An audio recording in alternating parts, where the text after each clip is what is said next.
South Korea is often referred to as the land of the morning calm. It has preserved a rich and vibrant culture throughout the years. Many Koreans have great pride and appreciation for their country. In a small suburban community, a group of young people are getting their traditional costumes and instruments ready to go to their town's central park and put on a show.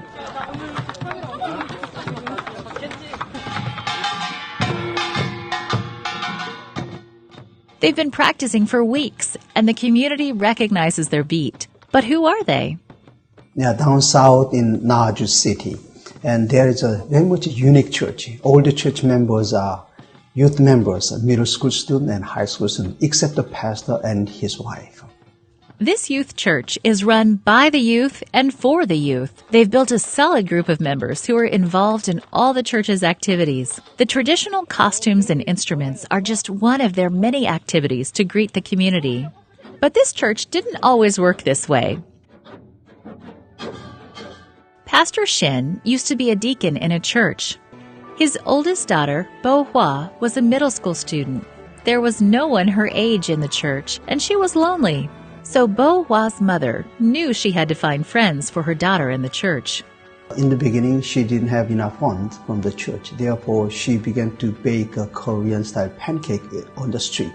And she gave it to the passers-by students. And so that way, she gathered a lot of students.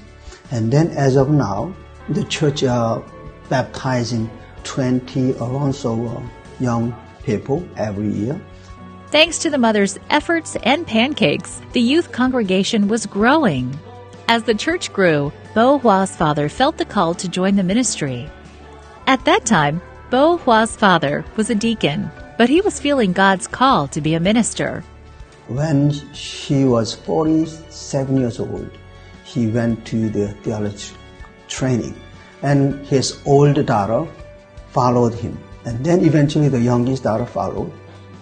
Having 3 family members in theology school was not cheap. So one year, the father was a senior, and the first daughter was a sophomore. The youngest daughter was a freshman. 3 of these are in the same classroom. And while his wife was on the street to bake the pancakes, and she supported 3 of these students, husband and the first daughter and second daughter. Again, the mother came through by baking the Korean pancakes. Even before I started, I prayed for a long time and I read the Bible to get the knowledge. When God made me successful in this ministry, I thought that it was the work of God. At first, the community didn't know what to think of this church. But the youth decided to give to the community. They visited the homes of the elderly. They would talk with them, wash their dishes, work in their gardens, and help in any way they could. As a result of truly caring for their neighbors, their reputation has transformed to being loved by their community. These students are very welcomed by the elderly citizens around here. These elderly citizens took them in as their grandchildren. On a typical Sabbath, they will have a church service, share a meal together, and spend the whole afternoon together. They are truly a church family. It is a great joy of mine to see them remaining in the faith as they grow up and become successful citizens in society. With all the growth and activity, they have outgrown their humble building and need more space to expand. They want to train the youth to effectively reach the community.